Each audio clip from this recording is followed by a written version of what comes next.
প্রত্যেক নরনারীর জীবনেই ভালোবাসা আসে, হৃদয়ের দরজায় কড়া নাড়ে। কেউ বা দরজা খুলে তাকে বসিয়ে দেয় মনের ঘরে, আবার কেউ বা বৈষম্যের দেওয়ালে মাথা ঠুকে হয় প্রত্যাঘাত, আবার কেউ বা ব্যর্থ প্রণয়ের হোমানলে পুড়ে খাক হয়ে যায়। তবুও যুগ যুগান্তর ধরে ভালোবাসার মানুষটির জন্য অপেক্ষা করে থাকে। এই শত সহস্র রজনীর অপেক্ষার প্রহরে কত শিউলি ঝরে যায়, কত বকুলের মালা শুকায়, তার হিসাব কেউ রাখে না। তেমনি প্রিয় মানুষটার জন্য এক বুক কষ্ট নিয়ে কেঁদে কেঁদে প্রতি রজনীতে সিথানির বালিশ ভিজায় নুরবানো। ও জানে ভালোবাসা কোনোদিন আরোর দরজায় কড়া নাড়বে না। তবুও আজও ভীষণ খুশি।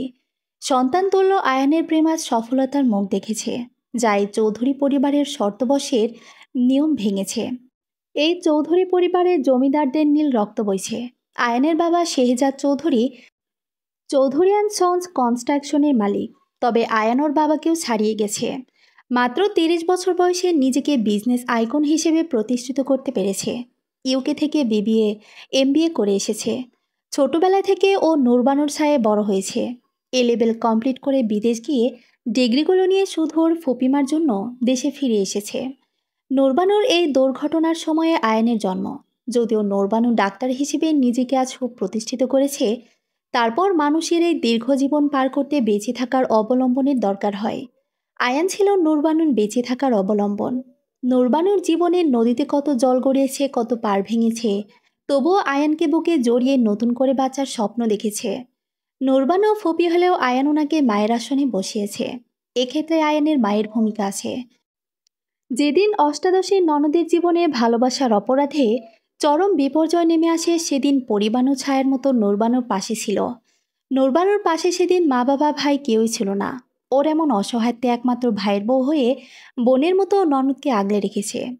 অপরিণত বয়সে নুরবানু সেদিন নিজের আবেগ ইমোশনকে সামলাতে না পেরে একটা বড় ভুল করতে যাচ্ছিল। সেই ভুলের মাসুল নুরবানুকে কঠিনভাবে দিতে হয়েছিল। পড়াশোনা বন্ধ করে দেওয়া হলো। সূর্যের আলো দেখা বন্ধ হয়ে গেল। ওকে ঘরে তালাবদ্ধ করে রাখা হয়েছিল। পরিবাণু স্বামী, শ্বশুর, শাশুড়ির হাতে পায়ে ধরে কঠিন শর্তের বিনিময়ে নুরবানুকে স্বাভাবিক জীবনে ফিরিয়ে আনতে পেরেছিল। অথচ এই ভুলটা এত কঠিনভাবে দমন না করলে হতো। কিন্তু জমিদারি রক্ত বলে কথা, সবচাইতে একটা স্বৈরাচারী মনোভাব প্রতিফলিত হয়। জন্মের সময় তুলতুলে গোলগাল ফর্সা নয়, তবে বেশ উজ্জ্বল ছিল আয়ানের গায়ের রং। মাথা ভর্তি কোকড়া চুল, দেখতে খুব মিষ্টি লাগত। নুরবানু তখন এইচএসসি সেকেন্ড ইয়ারে পড়ত।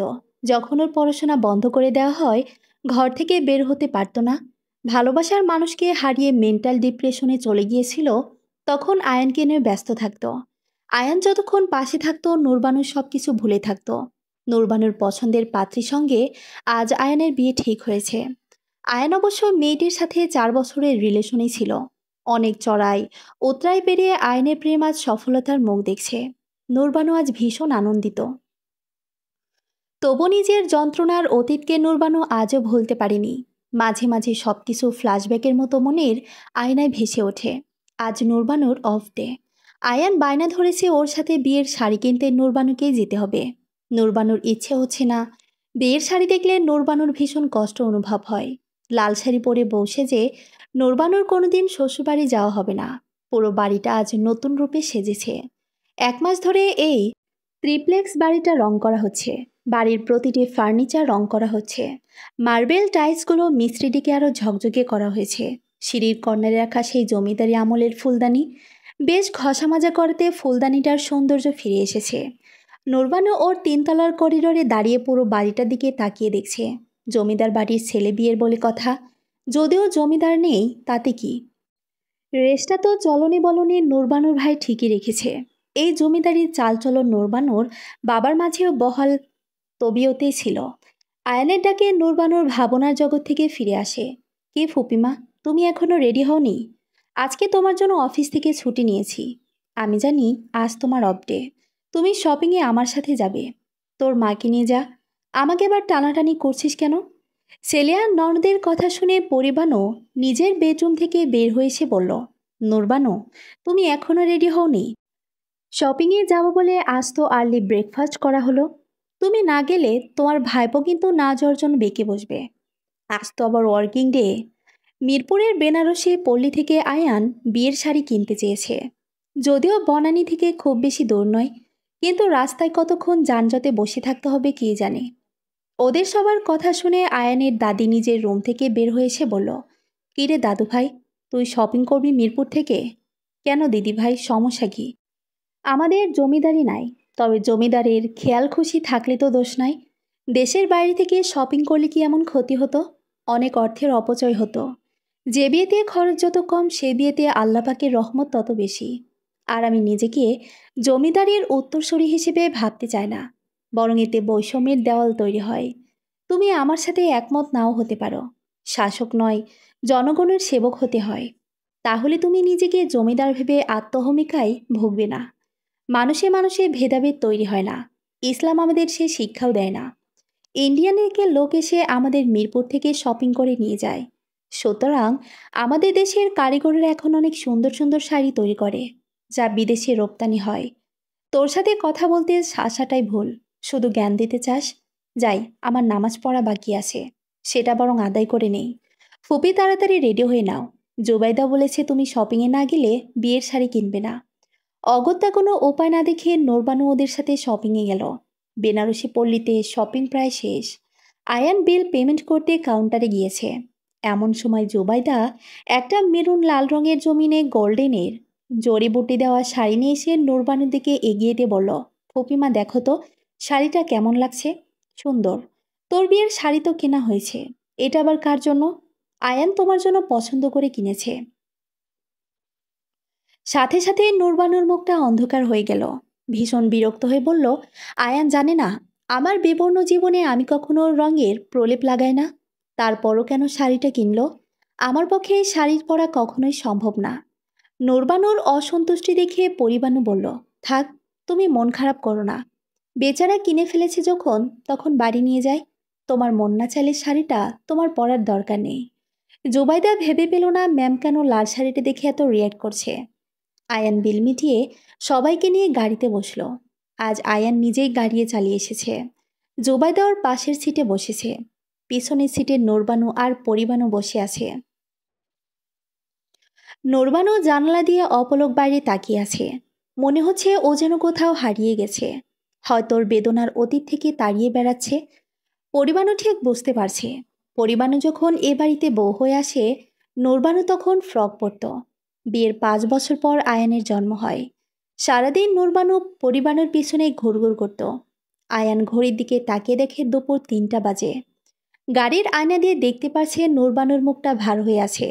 ও বুঝতে পারছে ফুপুর রাগের কারণ, কিন্তু গায়ে মাখতে চাইছে না।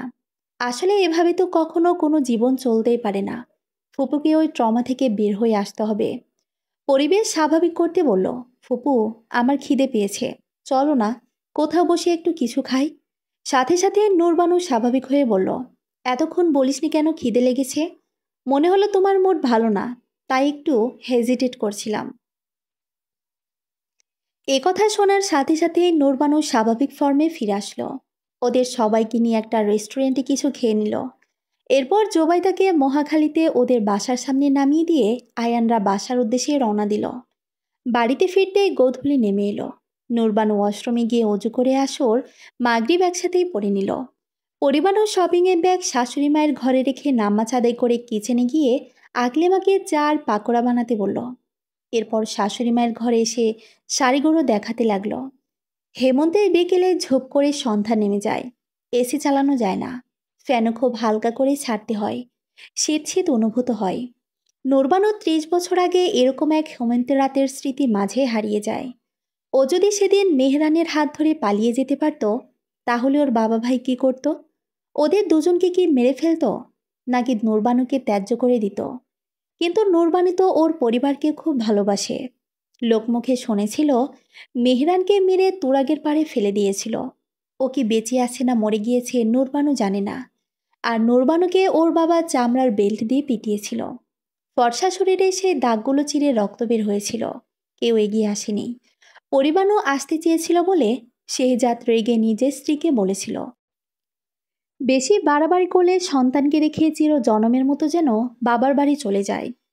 তারপরও পরিবানু ছুটে এসে কামরান চৌধুরীর পায়ের উপর হুমড়ি খেয়ে পড়েছিল। কামরান চৌধুরী সেদিন শর্ত দিয়েছিলেন, নূরবানু যদি আর কোনোদিন এমন কাজ করে, তাহলে নূরবানুর জায়গা তো এ বাড়িতে হবেই না, বরং পরিবারকেও সন্তান রেখে চির জন্মের জন্য এই বাড়ি ছেড়ে চলে যেতে হবে। পরিবানও বিনা দ্বিধায় এই শর্ত মেনে নেয়। নূরবানু এই পরিবারের মেয়ে হলেও সেই থেকে ওই পরের বাড়ির মেয়েটি নূরবানুর জীবনের সবচেয়ে আপনজন হয়ে ওঠে। নূরবানু যখন নিজের পিতৃগৃহের কয়েদখানায় কিছুদিন বন্দী ছিল, তখনই পরিবানও ওর পড়াশোনার ব্যবস্থা করেছিলেন। রাতে যখন সবাই ঘুমিয়ে পড়ত, তখন স্বামী শেহজাদ চৌধুরীর চোখকে ফাঁকি দিয়ে পরিবানু বইগুলো নূরবানুর কাছে দিয়ে আসত। আবার ফজরের নামাজ পড়ার সময় বইগুলো নিয়ে যথাস্থানে রেখে দিত। আজও নূরবানুর মনে পড়ে পরিবানুর সেই কথাটা। এবারের বন্দি আরগল ভাঙতে হলে নূরবানু, তোমার পড়াশোনার বিকল্প নেই। ভালোবাসা ছাড়াও বাঁচা যায়, কিন্তু কৃতদাস হয়ে বাঁচা যায় না। কথাটা সবার জীবনেই শতভাগ সত্যি। নূরবানু সেদিন মা রূপী ভাবির কথাগুলো অক্ষরে অক্ষরে পালন করেছিল বলে আজ নিজের জীবনের স্বাধীনতার স্বাদ পরিপূর্ণভাবে উপলব্ধি করতে পারে। দরজা নক করার শব্দে স্মৃতির আঙ্গিনা থেকে নূরবানুকে ফিরতে হলো। কে? নূরবানু চা খাবে না? একটু ঘুম ঘুম পাচ্ছে, পরে খাবো। আসলে নূরবানুর এমন স্মৃতির উঠোন থেকে ফিরতে ইচ্ছে হচ্ছে না। আকাশে আজ পূর্ণচাঁদের চন্দালোকিত রাত। চাঁদের আলো জানালার ফাঁক গলে নূরবানুর বিছানার উপর ছড়িয়ে পড়েছে। পরিবানু চলে যাওয়ার পর নূরবানু আবার ওর ভাবনার অতল সাগরে ডুব দিল। এরকম এক চন্দ্রলোকিত রাতে মেহরাবের সাথে ওর হৃদয়ের আদান প্রদান হয়েছিল। নূরবানু একরকম জোর করে মেহরাবের কাছে ওর ভালোবাসা আদায় করে নিয়েছিল। নূরবানু তখন সবে ক্লাস 9-এ উঠেছে। মন তখন উড়ু উড়ু, যৌবনের ফুল কেবল সদ্য ফুটতে শুরু করেছে। তার সৌন্দর্য নূরবানুর দেহ সৌষ্ঠবে ছড়িয়ে পড়তে শুরু করেছে। কথিত আছে নূরবানুর পূর্বপুরুষ তুর্কমেনিস্তান থেকে আগত। অবশ্য ওকে দেখলে বোঝা যায়, যা ঝকঝকে রূপ পুরো অবয়বে ছড়িয়ে পড়েছে। দুধে আলতা মেশানো গায়ের রং, বড় পাপড়িওয়ালা ভাসা ভাসা ব্রাউন মনিওয়ালা চোখ, গোলাপি ঠোঁট, মেধিন 5 ফিট 6 ইঞ্চির বলিষ্ঠ শরীর, হালকা লালচে আভার চুল, সব মিলিয়ে অপূর্ব। ওই সময় ওকে দেখা মাত্রই যে কোনো পুরুষই ওর প্রেমে পড়তে বাধ্য। এই জন্য একটু গরিব আবার মেধাবী এমন ঘরের ছেলে বোনের শিক্ষক হিসেবে শেহজাদ নিয়োগ দেয়। সচরাচর বাহিরে বের হওয়া নূরবানুর বারণ ছিল। যদিও বড় ওড়না গায়ে জড়িয়ে নূরবানু স্কুলে যেত, তারপরও ঘর থেকে নূরবানু খুব একটা বের হতো না। স্কুলে আসা যাওয়া তাও আবার নিজেদের প্রাইভেট কারে যাওয়া আসা করত। খুঁজে পেতে এমন একটা ছেলে শেহজাদ টিচার হিসেবে জোগাড় করলো যে কোনোদিন ওর বোনের মুখের দিকে তাকাতে সাহস পাবে না। নূরবানুর পরিবার খুব রক্ষণশীল। এই জন্য নূরবানু যখন পড়তে আসতো আপাতমস্তক বড় চাদরে ঢেকেই টিচারের সামনে পড়তে বসত। ওদিকে মেহরাবও ছিল প্রচণ্ড ব্যক্তিত্ব সম্পন্ন পুরুষ, যা নূরবানুকে ওর দিকে আকৃষ্ট করতে বাধ্য করে। শ্যামলা রং, মাথা ভর্তি চুল, ঠোঁটের উপর হালকা গোফের ছাড়ি 6 ফিটের মতো লম্বা, চোখ দুটো অসম্ভব বুদ্ধিদীপ্ত। বয়সের তুলনায় ভারী ব্যক্তিত্ব সম্পন্ন মানুষ ছিল মেহরাব। নূরবানু পড়াশোনায় খুব মনোযোগী ছিল না, কিন্তু মেহরাবের পাল্লায় পড়ে ও বইমুখী হতে বাধ্য হয়েছে। মেহরাব ছাত্র হিসেবে প্রচণ্ড মেধাবী। ঢাকা ভার্সিটিতে যখন কেবল মাইক্রোবায়োলজিতে অনার্স ফার্স্ট ইয়ারে পড়ছে, মিরপুর 1 নম্বরে পাইকপাড়া জোনাকি রোডের নূরবানুদের বাড়ি ছিল। মেহরাবের বাড়ি ছিল পীরের বাগ। ও সাইকেলে চড়ে নূরবানুকে পড়াতে আসতো। মেহরাব যখন নূরবানুর বাসার গেটের সামনে এসে সাইকেলের বেল বাজাতো, এই শব্দটা নূরবানুর পুরো শরীরে শিহরণ ছড়িয়ে দিত। ওই শব্দটা শোনার জন্য অপেক্ষা করত। যে ম্যাথকে নূরবানু ভয় পেত, সেই ম্যাথের ফলমোনা মেহরাবের কাছে শেখার পর ওর কাছে পানির মতো সহজ হয়ে যায়। যেমন বোঝাতো বীজগণিত, তেমনই বোঝাতো পাটিগণিত, সুদ কষা, ঐকিক নিয়ম, এমনকি জ্যামিতি এমনভাবে বোঝাতো নূরবানুর পরে আর মুখস্থ করা লাগতো না। মাঝে মাঝে মন্ত্রমুগ্ধের মতো নূরবানু মেহরাবের গভীর আয়ত্ত করে চোখ দুটির মধ্যে নিজেকে হারিয়ে ফেলত। সেই সাথে পড়াতো পদার্থ রসায়ন আর জীববিজ্ঞান। আর্কিমিডিসের সূত্র, নিউটনের সূত্র, মহাকর্ষ, অভিকর্ষ এত সুন্দরভাবে মেহেরাবকে বুঝিয়ে দিত যে পরবর্তীতে ওর কাছে সব সহজ হয়ে যায়। এমনকি ইংরেজি গ্রামার যখন বোঝাতো, নূরবানুর ইংরেজি উচ্চারণ শুনে অবাক হয়ে যেত। ভার্ব, ন্যারেশন, টেন্স সব কিছু খুব সুন্দরভাবে মেহেরাবকে বুঝিয়ে দিত। এদিকে নূরবানুর রেজাল্টও ভালো হতে থাকে। বাড়ির লোকজনও মেহেরাবের ওপর খুব খুশি। নূরবানু যে মেহরাবের ওপর প্রচণ্ড দুর্বল হয়ে পড়েছিল, সেটা পরিবানও বুঝতে পারত। মেহরাবের যখন আসার সময় হতো, নূরবানু ছাদে উঠে মেহরাবের পথের দিকে তাকিয়ে থাকত। আবার পড়িয়ে যাওয়ার সময় আড়ালে দাঁড়িয়ে নূরবানুর চলে যাওয়া পথের দিকে তাকিয়ে থাকতো। এর মাঝে পরিবাণও খেয়াল করলো পড়াশোনার পাশাপাশি মেহরাব প্রতিদিন একটা করে গোলাপ নূরবানুর জন্য নিয়ে আসে।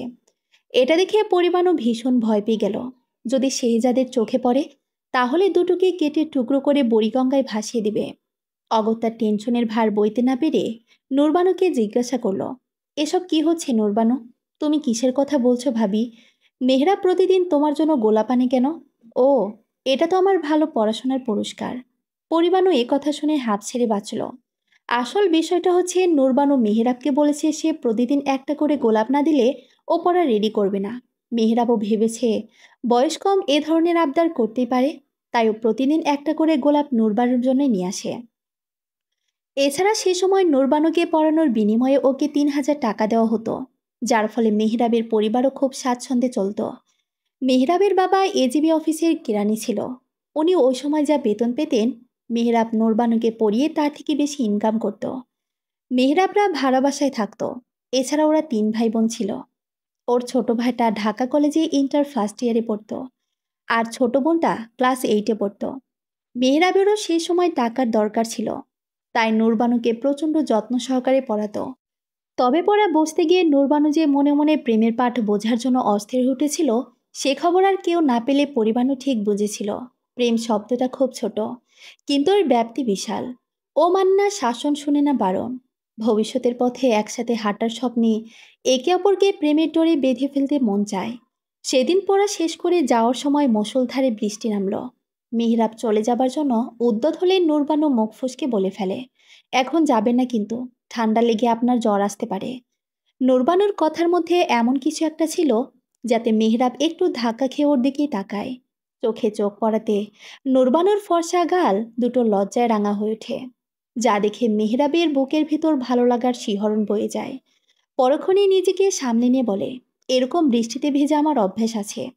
একথা বলে মেহরাব বেরিয়ে যাওয়ার সাথে সাথে নূরবানু ছাদে উঠে লং স্কার্ট দুলিয়ে ময়ূরের মতো পেখম তুলে ঘুরে ঘুরে ভিজতে লাগলো। আর নিচে দাঁড়িয়ে মেহরাব ছাদে নূরবানুর বৃষ্টি ভেজা দেখতে লাগলো। ওর পাগলামি দেখে মিটিমিটি হাসতে লাগলো, যা পরিবানুর চোখ এড়ায়নি। হঠাৎ মনে হলো এই দৃশ্য যদি শ্বশুরের চোখে পড়ে তাহলে নূরবানুর পড়াশোনার পাঠ চিরজীবনের জন্য শিখে উঠবে।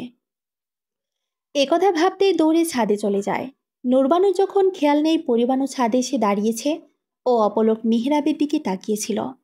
মেহরাবের চোখ পরিবাণুর দিকে পড়ায় দ্রুত সাইকেল চালিয়ে চলে যায়।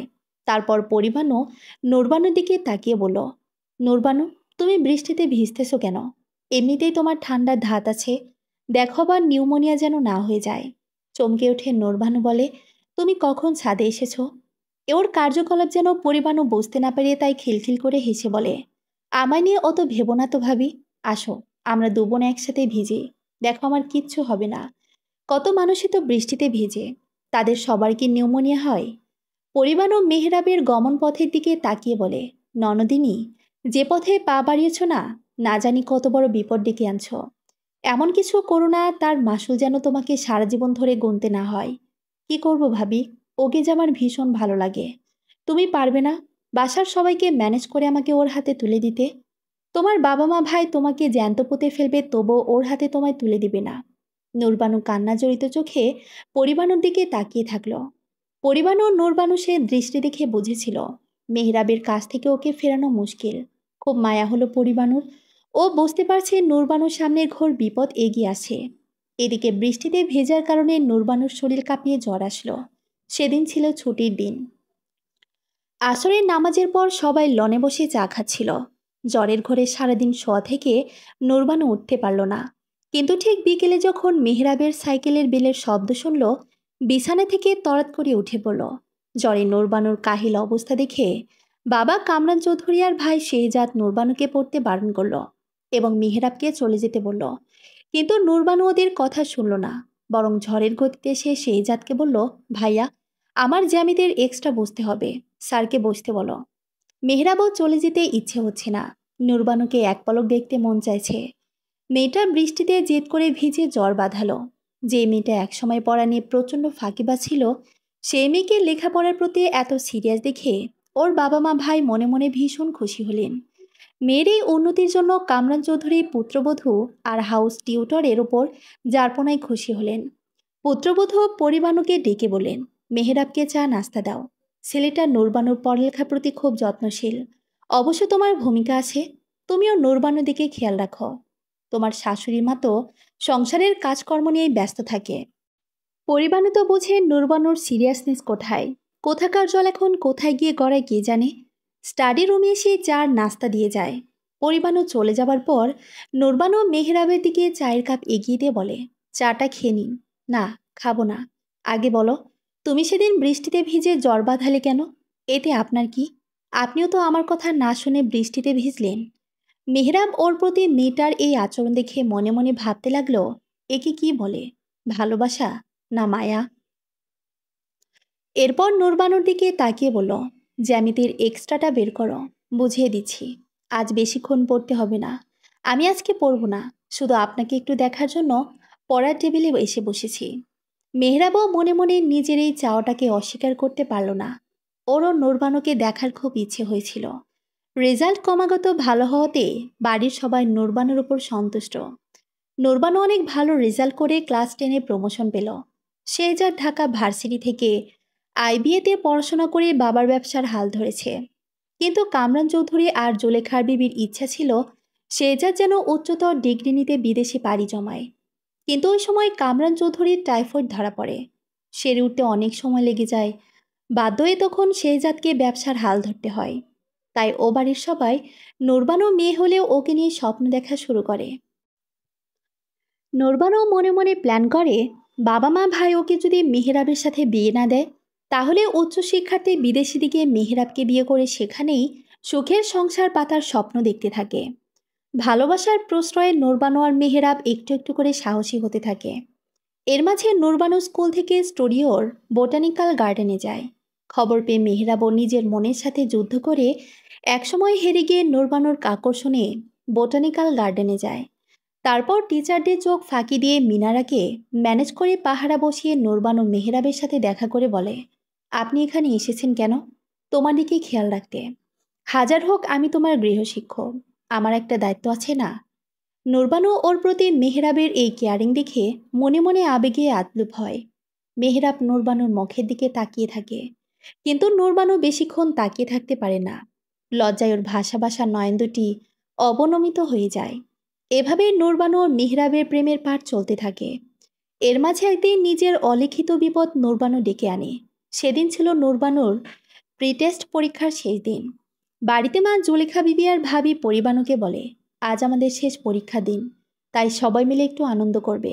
তোমরা গাড়ি দেরি করে পাঠিও। জুলেখা বিবি নূরবানুর কথা বিশ্বাস করলেও পরিবানুর কাছে সন্দেহজনক লেগেছে। ওদের বাসা থেকে ওয়াকিং ডিস্টেন্সে নূরবানুর ক্লাসের এক সহপাঠী থাকে। নূরবানুর পরীক্ষার সময় 3 ঘন্টা, সকাল 10টায় শুরু হয়, 1টায় শেষ হয়। ড্রাইভার মতি নূরবানুকে স্কুলে নামিয়ে দিয়ে আসে। ঠিক 1:30টার সময় পরিবানু হাঁটতে হাঁটতে মিনারাদের বাসার সামনে চলে যায়। দূর থেকে তাকিয়ে দেখে মিনারা স্কুল থেকে ফিরছে। কিছুক্ষণ দাঁড়িয়ে থাকার পর মিনারা কাছে চলে আসলে ওকে জিজ্ঞাসা করে, তুমি বান্ধবীদের সাথে আনন্দ করলে না? প্রথমে একটু ভ্যাবাচাকা খেলেও পরে নিজেকে সামলে নিয়ে বলল, আম্মুর শরীর খারাপ, তাই তাড়াতাড়ি চলে এসেছি। ভাবি, আমাদের বাসায় আসেন না, অন্য আরেকদিন আসবো। এ কথা বলে দ্রুত বাসায় চলে আসে। আর মনে মনে ভাবতে থাকে, মেয়েটা না জানি কি বিপদ ঘটায় কে জানে। এদিকে প্রেমের নৌকায় পাল তুলে নূরবানু বেঙ্গল মিডিয়াম স্কুল থেকে বের হয়ে মেহরাবের সাথে রিকশার হুড তুলে বোটানিক্যাল গার্ডেনে চলে যায়। আপাতমস্তক বড় ওড়না দিয়ে আবৃত নূরবানু জীবনে প্রথম একজন পুরুষের পাশে বসে রিকশায় করে বের হয়। পুরুষালীর সুবাসে নূরবানু আচ্ছন্ন হয়ে থাকে। অপরদিকে মেহেরাব ভাবে, এ বাচ্চা মেয়েটার প্রেমে সাড়া দেওয়ার ঠিক হলো কিনা। সেদিনেই ওরা প্রথম একসাথে বের হয়। তারপর নূরবানুদের সাথে মেহেরাবদের রয়েছে সামাজিক বৈষম্য। ওদের নিজেদের গাড়ি, দোতলা বাড়ির সামাজিক স্টেজার সবই আছে। অপরদিকে মেহেরাবের শুধু পড়াশোনা ছাড়া এই মুহূর্তে আর কিছুই নেই। মেহেরাবের স্বপ্ন মাইক্রোবায়োলজিতে পড়াশোনা করে শেষ করে বিদেশে পিএইচডি করতে যাবে। তারপর বিশ্বসেরা একজন বিজ্ঞানী হয়ে বাংলাদেশের নাম পৃথিবীতে ছড়িয়ে দিবে। মেহরাব জানে না এই প্রেমের শেষ পরিণতি কী। ওর খুব ইচ্ছে হচ্ছিল নূরবানুর হাতের আঙ্গুলগুলো ছুঁয়ে দিতে। কি সুন্দর লম্বা লম্বা আঙ্গুল, পরক্ষণে মেহরাব নিজেকে সামলে নেয়। নূরবানুর বিশ্বাসের অমর্যাদাও করবে না। ওর প্রতি নূরবানুর ভালোবাসাকে ও কখনোই অপবিত্র হতে দেবে না। দুজনেই চুপচাপ। নীরবতা ভেঙে মেহরাব নূরবানুকে বলল, আজ তোমার এভাবে আমার সাথে বের হতে ভয় করলো না? না, করেনি। আমি আপনাকে প্রচণ্ড বিশ্বাস করি। আর আর কি? খুব আস্তে করে বলল, আমার নিজের থেকে বেশি আপনাকে ভালোবাসি। দুজনে তো মনের আনন্দে ঘুরছে। এদিকে অফিস থেকে শেহজাদ বের হওয়ার সময় ড্রাইভার মতি বলে, স্যার, আপাকে তো স্কুল থেকে এখনো নেওয়া হয়নি। হাত ঘড়ির দিকে তাকিয়ে শেহজাদ বলে, এখন তো বিকেল 5টা বাজে। ওর পরীক্ষা তো শেষ হয়েছে একটাই। এতক্ষণে স্কুলে কি করে? আপু বলল, আজ পরীক্ষা শেষ। বান্ধবীরা সবাই মিলে একটু মজা করবে। ঠিক আছে। বাড়ি যাওয়ার পথে ওকে স্কুল থেকে তুলে নিলেই হবে। কিন্তু স্কুলে গিয়ে মানুষ তো দূরের কথা কোনো কাকপক্ষীও নাই। অজানা বিপদের আশঙ্কা নিয়ে শেহজাদ বাড়ি ফিরল। শেহজাদ বাড়ির গেটে আসা মাত্রই দেখে নূরবানু আর মিনারা হেঁটে হেঁটে আসতেছে। শেহজাদ একটু অবাক হয়ে ওদেরকে জিজ্ঞাসা করলো, তোমরা কোথা থেকে আসছো? নূরবানু থতমত খেয়ে বলল, স্কুল থেকে আসছি। আমি তো স্কুলে গিয়েছিলাম, কাউকে তো দেখতে পেলাম না। নূরবানু কিছুটা বলার আগে মিনারা বলে উঠল, স্কুলের অনুষ্ঠান অনেক আগেই শেষ হয়েছে। আমরা হেঁটে আসছি বলে এতটা সময় লেগেছে। শেহজাদ নূরবানুর দিকে তাকিয়ে অবাক হচ্ছে। ও কেন যেন শেহজাদের চোখের দিকে তাকাতে পারছে না। বাড়ির ভেতর থেকে পরিবানু সবটাই শুনতে পেল। মিনারাব নূরবানুকে বাসায় পৌঁছে দিয়ে চলে যেতে উদ্যত হতে নূরবানু বলল, বাসায় ভিতরে চল। না, আজকে না, অন্য একদিন আসবো। আসলে মিনারা পরিবানুর সামনে পড়তে চায় না। পরিবানু তো জানে মিনারা পরীক্ষা শেষ করে 1:30টার সময় বাসায় চলে আসছে। নূরবানু এত দেরি করে বাসায় ফিরে আসাতে সবাই অসন্তুষ্ট। নূরবানুকে দেখে কামরান আর জুলেখা বিবি বলল, আজ তো অনেক আনন্দ করেছ। এরপর আর এ ধরনের আবদার করবে না। এখন হাত মুখ ধুয়ে পড়তে বসো। এদিকে পরিবারের মন কু ডাকছে। নূরবানু আজ কোথায় গিয়েছে এটা তাকে জানতে হবে। নূরবানু ওয়াশরুমে গিয়ে শাওয়ার নিয়ে নিল। আসলে কি ভাবছে এটা ওর মাথায় কাজ করছে না। ও এই মুহূর্তে মেহরাবের সাথে কাটানো মুহূর্তগুলো অনুভব করছে। শাওয়ার নিয়ে ঘরে এসে বিছানায় বসে টাওয়েল দিয়ে আস্তে আস্তে চুলগুলো মুছতে লাগলো। মাগরিবের আজান শোনা যায়। নূরবানুর একটি ভয় ভয় করছে। বাড়ির পরিবেশটা একটু গোমট হয়ে আছে। অজু করে নামাজ পড়ে নিল। বাড়ির সবাই মাগরিবের নামাজ আদায় করে নিল। নূরবানুর পরিবারের সবাই নামাজের ক্ষেত্রে খুব সিরিয়াস। আজানের সাথে সাথেই সবাই নামাজ পড়ে নেয়। মাগরিবের নামাজ শেষ করে পরিবানু কিচেনে গিয়ে চুলায় চায়ের পানি চাপিয়ে দিল। দুটো দারচিনি আর এলাচ কেটলিতে দিয়ে দিল। এরপর দুধ চিনি মিশিয়ে ডাইনিং টেবিলে চা দিয়ে শ্বশুর শাশুড়িকে ডেকে দিল। শেহজাদ আজ আর টেবিলে খাবে না। ওর চাটা রুমে দিয়ে আসতে বলল। নূরবানুর চাটা ওর রুমে দিয়ে এসে বলল, তোমার সাথে আমার কথা আছে। হাতের কাজগুলো সেরে আছি। নূরবানু একটু ঘাবড়ে গেল। পরিবানু শুনলে কিভাবে রিয়াক্ট করবে সেটা ভেবে ওর খুব টেনশন হচ্ছে। এরপর পরিবানু নিজের বেডরুমে 2 কাপ চা নিয়ে এসে 1 কাপ শেহজাদের হাতে দিয়ে আর 1 কাপ নিজের হাতে তুলে নিল। পরিবানু খেয়াল করল শেহজাদের চেহারায় দুশ্চিন্তার ছাপ রয়েছে। চায়ের কাপে চুমুক দিয়ে শেহজাদকে জিজ্ঞাসা করল, তোমার মন কি কোনো কারণে খুব খারাপ? না, তেমন কিছু না। তবে একটা বিষয় নিয়ে খুব চিন্তায় আছি। অফিসিয়াল কোনো ঝামেলা? না, নূরবানুকে নিয়ে টেনশনে আছি। আমাদের পরিবারে বহু বছর পর মেয়ে অর্থাৎ নূরবানু জন্ম হলো। ওর জন্মে মনে মনে আমরা সবাই খুশি হয়েছি। তবে এর পাশাপাশি দুশ্চিন্তাও আমাদের প্রতিনিয়ত তাড়া করে ফেরে। কারণ আমাদের পরিবারের মেয়েরা কোনো না কোনো কাহিনী ঘটায়। এটা কেমন কথা বললে? এ কথা বলার পেছনে নিশ্চয়ই আমার কারণ আছে। বিনা কারণে তো বলিনি। তোমাকে একটা কাহিনী বলি। আমাদের পূর্বপুরুষ মানে আমার আব্বার ফুপুর কথা বলছি। তখন আমাদের নিবাস ছিল জলপাইগুড়ি। জমিদারিও ছিল। আব্বার ওই ফুপু দেখতে খুব সুন্দরী ছিল। বেশ পড়ালেখাও জানতো। শুনেছি সে আমলে উনি ইন্টার পাস ছিলেন। লেখালেখিও করতেন। ওই একই গ্রামে একজন কবি ছিলেন। উনি খুব সাধারণ প্রজা ছিলেন। দিনে তো ওনাদের দেখা হওয়া খুব মুশকিল ছিল। তাই রাতের আধারে ওনারা দেখা সাক্ষাৎ করতেন। এটা যত সম্ভব আব্বার দাদা আজ করেছিলেন। উনিও খুব নিবিড়ভাবে মেয়েকে পর্যবেক্ষণ করতে লাগলেন। এক রাতে ওনারা বাগানে দেখা করতে গিয়ে প্রহরীদের হাতে ধরা পড়ে যাচ্ছিলেন। কিন্তু ধরা পড়ে গেলে জমিদার কন্যার হয়তো তেমন ক্ষতি হবে না। কিন্তু ওই সাধারণ প্রজা তো জানে বেঁচে ফিরতে পারবে না। তাই আব্বার ফুপু তার প্রেমিককে নিয়ে নিজের রুমে ঢুকে যান।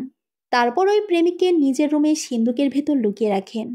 উনি রুমে ঢুকে বুঝতে পারেন সিন্দুকের ভেতরেই ওই ছেলে লুকিয়ে আছে, কারণ সিন্দুকের ডালাটা তখন ঠিকমতো লাগানো ছিল না। তবে মেয়েকে খুব আদর করে জিজ্ঞাসা করেন, এত রাত অব্দি জেগে আছো কেন মা? তোমার শরীর তো খারাপ করবে। মেয়ে ভাবে বাবা হয়তো কিছুই বোঝেনি, কিন্তু উনি বুঝেও না বোঝার ভান করে হাততালি দিয়ে দাসীকে ডেকে মেয়েকে শরবত দিতে বলেন। শরবত খেয়ে মেয়ে সাথে সাথেই ঘুমিয়ে পড়ল, কারণ শরবতে ঘুমের ওষুধ মিশানো ছিল। এরপর সেই সিন্দুকটা বের করে প্রহরীদের আগুন জ্বালিয়ে দিতে বলেন। রাতের নির্জনতায় এক প্রেমিকের বিসর্জন দেওয়া হলো।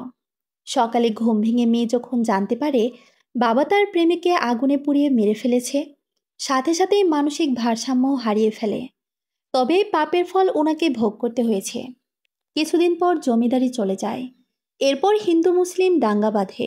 রাতের আধারে দুষ্কৃতিকারীরা ওই বাড়িতে আগুন লাগিয়ে দেয়। সবাই জানে বাঁচলেও আব্বার দাদা আগুনে পুড়ে মরে যায়। এর ফলে ওই দেশ ছেড়ে প্রথমে আব্বুরা টাঙ্গাইলে চলে আসে। দাদা ওখানে বেশ জমি জমা কিনে বসবাস শুরু করে। দাদার মৃত্যুর পর আব্বার ব্যবসা প্রসারিত হলে আমরা ওখানে চলে আসি। আব্বা জমি কিনে ওখানে বাড়ি তৈরি করে। কি ভয়ঙ্কর কথা! একটা মানুষকে জ্যান্ত পুড়িয়ে মারল। উনি কি খুব অত্যাচারী কিংবা নিষ্ঠুর ছিলেন? শুনেছি জমিদার হিসেবে বেশ ভালোই ছিলেন। তাহলে এ কাজটা উনি কিভাবে করলেন? হয়তো নিজের মেয়ের একজন সাধারণ প্রজার সাথে প্রেম উনি মেনে নিতে পারেননি। এরপর আব্বার ওই ফুপুর কি হলো? উনি মানসিক ভারসাম্য হারিয়ে কিছুদিন বেঁচেছিলেন। তারপর মাত্র 30 বছর বয়সে উনি দুনিয়া থেকে বিদায় নেন। এরপর আমাদের পরিবারে আর মেয়ে হয়নি। বহু বছর পর নূরবানুর জন্ম হলো। এখন তুমি একটু নূরবানুর দিকে খেয়াল রেখো। মা তো ইবাদত বন্দিকে নিয়ে বেশি ব্যস্ত থাকেন। আমার নূরবানুকে নিয়ে চিন্তা হয়। ও যদি কোনো ভুল করে বসে, তাহলে এর মাসুল কিভাবে গুনতে হবে কে জানে। মেহেরাবকে টিউশনি থেকে ছাড়ার কথা বলতে পরিবানোর একবার ইচ্ছা হলো। আবার ভাবলো ম্যাট্রিক পরীক্ষার আগে ওকে ছাড়িয়ে দিলে যদি নূরবানুর রেজাল্ট খারাপ হয়। এসব নানা ভাবনায় পরিবানু নূরবানুর রুমে চলে আসলো। নূরবানু গভীর মনোযোগের সাথে তখন অঙ্ক করছিল। পরিবানুর রুমে এসে নূরবানুর রুমের দরজাটা লাগিয়ে দিয়ে জিজ্ঞাসা করলো, তুমি আজ সারাদিন কোথায় ছিলে? ও মা, কোথায় আবার? স্কুলেই তো ছিলাম। মিথ্যা বলবে না। আজ তোমার স্কুলে কোনো প্রোগ্রাম ছিল না, বরং তুমি মেহরাবের সাথে ঘুরতে বেরিয়েছো, তাই না? নূরবানও মনে মনে ভাবল, নিজের ভালোবাসার মানুষের কথা ভাবিকে বলে দেওয়াই ভালো, বরং গোপন করলে অনেক সমস্যা হতে পারে। তাই বুকে একটু সাহস নিয়ে বলল, হ্যাঁ, আমি মেহরাবের সাথে বোটানিক্যাল গার্ডেনে ঘুরতে গিয়েছিলাম। প্রচণ্ড সাহসের পরিচয় দিয়েছ তুমি। জানে বাঁচতে চাইলে এই পথ থেকে ফিরে আসো। ভাবি, ও তো ছেলে হিসেবে খারাপ নয়, লেখাপড়ায় বেশ ভালো, মেধাবী। কিন্তু তোমাদের স্টেটাস, তোমার বাবা মা ভাইকে সম্পর্ক মেনে নেবে? কোনোদিন মানবে না। মাঝখানে তোমাদের দুজনের জীবনটা নষ্ট হবে। একটু আগে তোমার ভাইয়ের কাছে এক ভয়ঙ্কর কাহিনী শুনে আমার গা শিউরে উঠল। এরপর পরিবানুর নূরবানুকে ওই কাহিনী শোনালো। কিন্তু পরিবানুর মনে হলো ওই ভয়ঙ্কর ঘটনা যেন নূরবানুকে স্পর্শ করলো না। এটা বুঝতে পেরে পরিবানু একটু কঠোর হয়ে নূরবানুকে বলল, তুমি যদি এরপর আর মেহরাবের সাথে কখনো বাইরে ঘুরতে গিয়েছো, তাহলে বাসায় সবাইকে জানিয়ে দেব, আর মেহরাবকেও ছাড়িয়ে দেব। একথা বলে নূরবানুর জবাবের অপেক্ষা না করে পরিবানুর ঘর থেকে বেরিয়ে গেল। পরিবানুর কঠোর মনোভাবের কারণে নূরবানু কিছুটা দমে গেল। এছাড়াও সামনে টেস্ট পরীক্ষা, তারপর ম্যাট্রিক পরীক্ষা।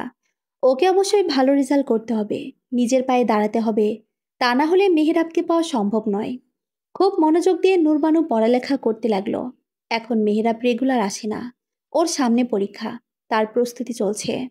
তবে মাঝে মাঝে এসে পড়া বুঝিয়ে দেওয়ার নাম করে পরিবাণুর চোখ এড়িয়ে ওদের মাঝে চিঠির আদান প্রদান হতে থাকে।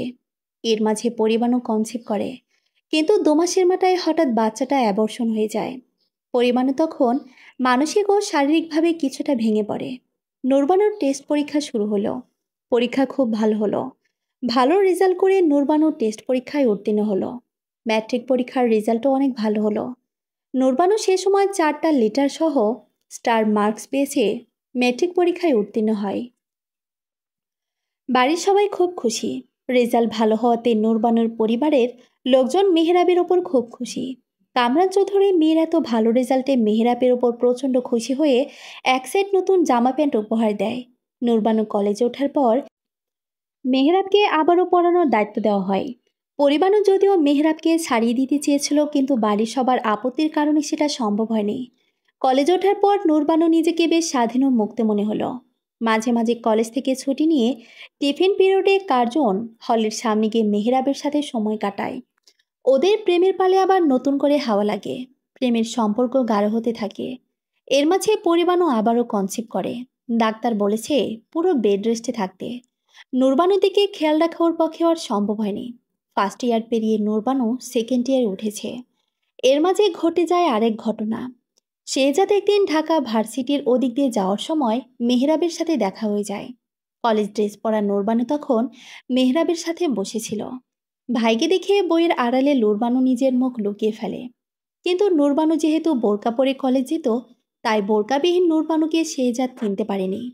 শেহজাদের মেয়েটাকে খুব চেনা চেনা মনে হচ্ছে। বিশেষ করে বসার ধরনটা শেহজাদের খুব চেনা। কিন্তু রাস্তায় কোনো মেয়ের দিকে উকিঝুঁকি মারাটা অসভ্যতা দেখায়। তাই মেহরাবের সাথে একটু হাই হ্যালো করে ওখান থেকে সরে আসে। বাসায় এসে পরিবানুকে মেহরাবের বিষয়টা জানায়। শেহজাদের মুখে এই ঘটনা শোনার সাথে সাথেই পরিবানুর মুখটা ফ্যাকাশে হয়ে যায়। শেহজাদের দৃষ্টি এড়ায় না। পরিবানুর যেহেতু একবার অ্যাবর্ষণ হয়েছে শেহজাদ এই জন্য ওইদিকে খুব খেয়াল রাখে। পরিবানুকে জড়িয়ে ধরে শেহজাদ বলে, হঠাৎ মুখটা এমন ফ্যাকাশে হলো কেন? শরীর খারাপ লাগছে? নিজের ভেতরে দুশ্চিন্তা ঢাকতে পরিবানু বলল, মাথাটা একটু কেমন করে যেন উঠল। ঠিক আছে, তুমি শুয়ে পড়ো। পরিবানু মনে হলো নূরবানুর উপর বিরক্ত হয়। এত নিষেধ করা সত্ত্বেও মেয়েটা কেন ওই পথে আবারও পা বাড়িয়ে দিল? এটা নিয়ে লড়াই করার শক্তি এই মুহূর্তে পরিবানুর নেই। ও নূরবানুর ভাগ্য ভবিষ্যতের ওপরে ছেড়ে দিল। এসব নানা কাহিনী থাকা সত্ত্বেও নূরবানু ভালো রেজাল্ট করে সেকেন্ড ইয়ারে ওঠে। রাত জেগেও পড়াশোনা করে। এর মাঝে একদিন মাঝরাতে ঘুম থেকে উঠে বাথরুমে যাওয়ার সময় নূরবানুর রুমের লাইট জ্বলতে দেখে শেহজাদ ওয়াশরুম থেকে ফ্রেশ হয়ে এসে দেখে নূরবানুর টেবিলে মাথা দিয়ে ঘুমিয়ে পড়েছে। ডাকতে গিয়ে দেখে নূরবানুর মাথার নিচে একটা প্রেমপত্র। যদিও চিঠিদাতা ব্যক্তির নাম সেখানে লেখা ছিল না। ঘুমন্ত নূরবানুর গালে কষে থাপ্পড় মেরে জিজ্ঞাসা করে, বল, এই চিঠি তোকে কে দিয়েছে? প্রথমে ঘুমের ঘোরে থাপ্পড় খেয়ে নূরবানু থতমত খায়। তারপর নিজেকে সামলে নিয়ে শমিত ঘোরতর বিপদ বুঝতে পেরে মেহরাবের নাম আর বলে না। ওকে চুপ থাকতে দেখে শেহজাদ আবারও বলে, নাম বলছিস না কেন? চরের ধাক্কাটা সামলে বলে, ভাইয়া, আমি জানি না কে চিঠি দিয়েছে। চিঠির গায়ে তো পাখনা লাগানো আছে, তাই উড়ে উড়ে তোমার কাছে চলে এসেছে। ভালো চাস্তে বল, এই চিঠি কে দিয়েছে? চিঠি দেওয়ার স্বাদ চিরজীবনের জন্য মিটিয়ে দেব। দাঁত কিরমির করে শেহজাদ আবারও বলে, এবারও চুপ করে আছিস কেন? আমার এই বইটা ক্লাসের একটা মেয়ে দুদিনের জন্য ধার নিয়েছিল, আজও ফেরত দিয়েছে। বইটা খুলে দেখে এই চিঠিটা বইয়ের ভিতরে রয়েছে। চিঠিটা কেউ আমাকে দিয়েছে নাকি ওকে কেউ দিয়েছে আমি তো জানি না। তাছাড়া আমাকে চিঠি দেওয়ার মতো কেউ তো নেই। শেহজাদ চিঠিটার দিকে ভালো করে চোখ বুলিয়ে নিল। সেখানে প্রেরক এবং প্রাপক দুজনের নামে অনুপস্থিত। প্রিয় আর প্রিয়তমা এই সম্বোধনী চিঠিটা লেখা হয়েছে। এরপর শেহজাদ নূরবানুর দিকে তাকিয়ে বলে, এভাবে প্রেম করে বিয়ে করার স্বপ্ন কোনোদিন দেখো না। তোমাকে আমাদের পছন্দেই বিয়ে করতে হবে, নতুবা আজীবন আইবুড়ো হয়ে বাপের বাড়িতে থাকতে হবে। এ কথা বলে শেহজাদ নিজের রুমে চলে যায়। ঘুমন্ত অবস্থায় বোনটাকে মারার জন্য ওর কষ্ট হতে থাকে। বাকি রাতে শেহজাদের আর ঘুম আসে না। তবে নূরবানুর দিকে লক্ষ্য রাখার চেষ্টা করে। ওর অফিসের এক এমপ্লয়িকে নূরবানুর দিকে লক্ষ্য রাখার দায়িত্ব দেয়। সেদিনের শেহজাদের আচরণ দেখে এদিকে নূরবানু সাহসী হয়ে ওঠে। ইতিমধ্যে মেহরাবের গ্র্যাজুয়েশন ফাইনাল পরীক্ষা শেষ হয়।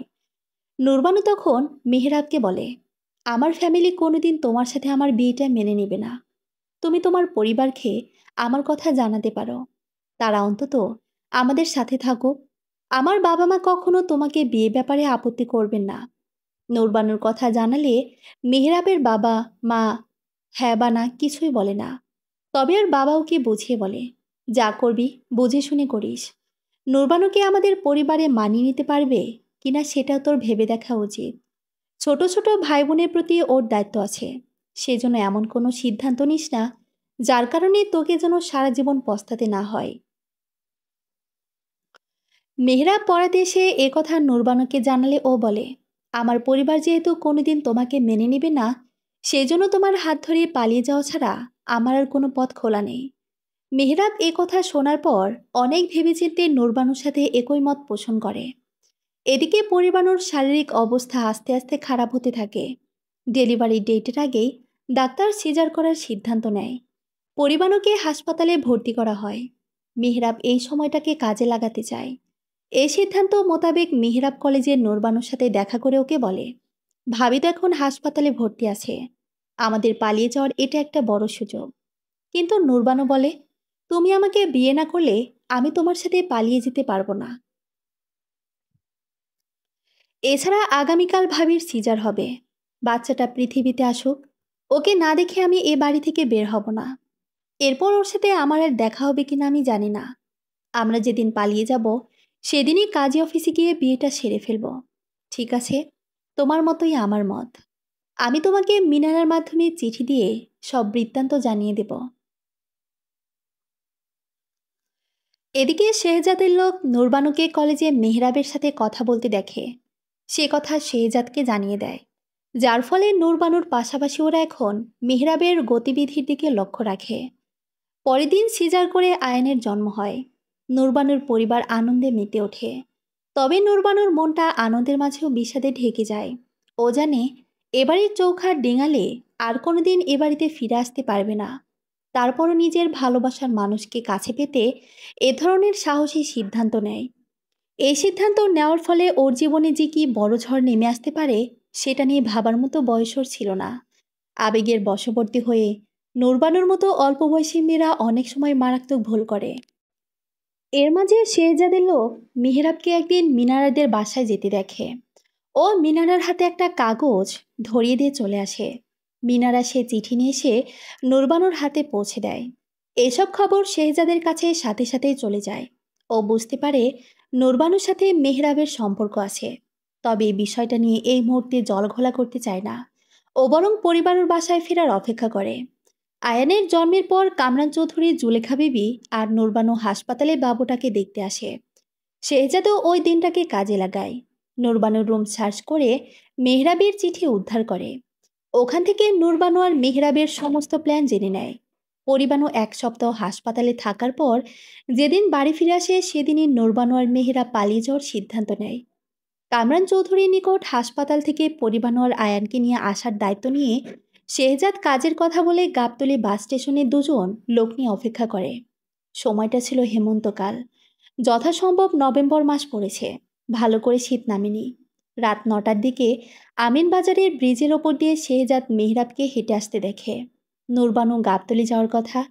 শেহজাদের কথা মতো একজন লোক মেহরাবের কাছে গিয়ে বলে, ভাই, আমার খুব বিপদ। মেহরাব একটু অবাক হয়। হঠাৎ এখানে বিপদের কথা বলে লোক কেন উদয় হলো? তারপরও ভাবে মানুষের বিপদ তো হতেই পারে। তাই জিজ্ঞাসা করে, কি বিপদ জানতে পারি? আমার স্ত্রীর প্রসব বেদনা উঠেছে, ওকে হাসপাতালে নিতে হবে। আপনার স্ত্রী কোথায়? ব্রিজের নিচে বসে আছে। আপনি একটু আসলে ওকে ধরাধরি করে রিকশায় উঠাতে পারবো। এ কথা শুনে সরল বিশ্বাসে মেহরাব ব্রিজের নিচে যাওয়া মাত্রই ওকে আর একজন টেনে নিয়ে নিরিবিলি স্থানে নিয়ে যায়। তারপর মুখে কাপড় বেঁধে ওকে পিটিয়ে আধমরা করে তুরাগের পাড়ে ফেলে রেখে চলে যায়। সে সময় নূরবানু বাস স্টেশনে পৌঁছালে শেহজাদ ওকে ধরে বেঁধে বাড়ি নিয়ে আসে। কামরান চৌধুরী নূরবানুকে এই অবস্থায় দেখার সাথে সাথে প্যান্টের বেল্টে ওর শরীরে আঘাত করে। পুরো শরীর রক্তাক্ত হয়ে যায়। একথা মনে হলে আজও নূরবানুর চোখ জলে ভরে ওঠে। ও ঝরঝর করে নিজের চোখের পানি ছেড়ে দেয়। এমন সময় দরজায় কে যেন নক করে। চোখের জল মুছে ফেলে নূরবানু। তারপর দরজা খুলে দেখে পরিবানু দাঁড়িয়ে আছে। হালকা নীল রঙের ড্রিম লাইটের মৃদু আলোতে পরিবানু বুঝতে পারছে নূরবানু এতক্ষণ ধরে কেঁদেছে। চোখের পাপড়িগুলো তখনও ভেজা রয়েছে। পরিবানুর রুমে এসে নূরবানুর হাত ধরে খাটে বসালো। নিজেও পাশে বসে স্থির দৃষ্টিতে ওর দিকে তাকিয়ে বলল, আবারও মেহরাবের কথা ভেবে চোখের পানি ফেলছ? নূরবানু তখন কথা ঘুরিয়ে বলল, নক করলে কেন? কিছু বলবে আমায়? ডিনার করবে না? না, আমার কিছু ভালো লাগছে না। পরিবানু বুঝতে পারছে নূরবানুর মানসিক অবস্থা। মাঝে মাঝে ও এভাবে স্মৃতির অনলে পড়তে থাকে। আর কতদিন তুমি ওর জন্য চোখের পানি ঝরাবে বলতে পারো? আমার তো এখন মেহরাবের উপর রাগ হয়। ওর জন্য তোমার সংসার করা হলো না। ও তো তোমার খোঁজ নিতে পারতো। শুধু শুধু ওকে কেন দোষ দিচ্ছ ভাবি? আমার সাথে সংসার করতে চেয়েছিল বলেই তো নিজের জীবনের এত বড় রিস্ক নিতে পেরেছিল। সেদিন যে মার ওকে মারা হয়েছে, বেচারা বেঁচে আছে কিনা তাও তো জানি না। তারপর দীর্ঘশ্বাস ফেলে নূরবানু আবারও বলল, সংসার আমি করতে চাইনি বলে সংসারে কি আমায় ছেড়েছে? এই যে তোমাদের নিয়ে আমার সংসার গড়ে উঠেছে। তবে তোমার কাছে আমার অনুরোধ, ওকে নিয়ে কিছু বলো না। আমি মেনে নিতে পারি না। ঠিক আছে, বলবো না। তবে তুমি ওর এভাবে মন খারাপ করে থাকতে পারবে না, এই গ্যারান্টি তোমায় দিতে পারবো না। আমি আমার মন খারাপের অনুভবে ওকে খুঁজে পাই। ওর জন্য বুকের গভীরে জমে থাকা দীর্ঘশ্বাসে আমি আজও বেঁচে আছি। আমার শ্বাস প্রশ্বাসে ওর হৃস্পন্দন পাই। ও তো আমার কাছেই আছে, তবে ছুঁয়ে দিতে ভয় হয়। মনে হয় স্পর্শ করলেও যদি হারিয়ে যায়। আজ পর্যন্ত আমি ওর জায়গায় কাউকে বসাতে পারিনি বলে আজীবন একা থাকার সিদ্ধান্ত নিয়েছি। সবই তো তুমি জানো ভাবি। তুমি আমার একটা অনুরোধ রাখবে? লাল শাড়িটা আমায় পরতে হবে, তাই তো? তোমার ভাইপো অনেক শখ করে তোমার জন্য শাড়িটা কিনেছে, পরলেও অনেক খুশি হবে। তুমি না বললে আমি পরতাম। তুমি তো জানো আমি ওর কথা ফেলতে পারি না। শুনে খুব খুশি হলাম বোন। আমি তোমাকে নিজের হাতে সাজিয়ে দেব। আচ্ছা ঠিক আছে, এখন যাও, সবাইকে করে ডিনার করে ফেলো। নূরবানু পরিবানুকে পাঠিয়ে দিয়ে আবার ভাবনার অতলে হারিয়ে গেল। সেদিনও শুনেছিল মেহেরাবকে পিটিয়ে তুরাগের পাড়ে শেহজাদ ফেলে রেখেছিল। এরপর আর ওরা মিরপুরে বেশি দিন থাকেনি। মেহেরাব আর নূরবানুর প্রেমের কথা গোপন থাকেনি। এলাকায় ঘটনা জানাজানি হয়ে যাওয়াতে আড়ালে আবডালে নূরবানুকে নিয়ে অনেক রটনা রটল। এলাকার মোটামুটি সবাই জানত।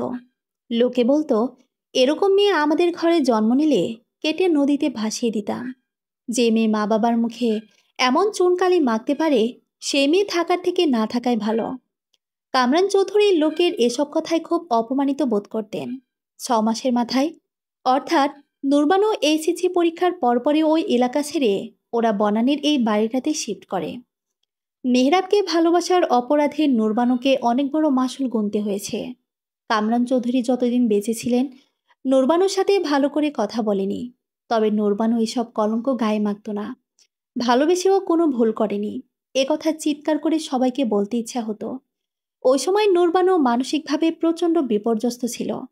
আয়ান তখন নূরবানুর বেঁচে থাকার অবলম্বন হয়ে দাঁড়ায় আর পরিবানুকে লেখাপড়ার ক্ষেত্রে গাইড করে। খাট থেকে নেমে নূরবানু জানালার ধারে এসে দাঁড়ালো। আকাশের চাঁদের জ্যোৎস্না আর মেঘের লুকোচুরি খেলা চলছে। সেই আলোর দিকে তাকিয়ে নূরবানু ভাবছে, মেহরাবকে ওর পুরোটা দিনে ভালোবেসে ফেলে ওর স্বার্থপর হতে পারেনি। কামরান চৌধুরী মারা যাবার পর জুলেখা বিবি আর শেহজাদ নূরবানুকে বিয়ে দিতে বহু চেষ্টা করেছে। কিন্তু নূরবানু নিজের সিদ্ধান্তে অটল ছিল।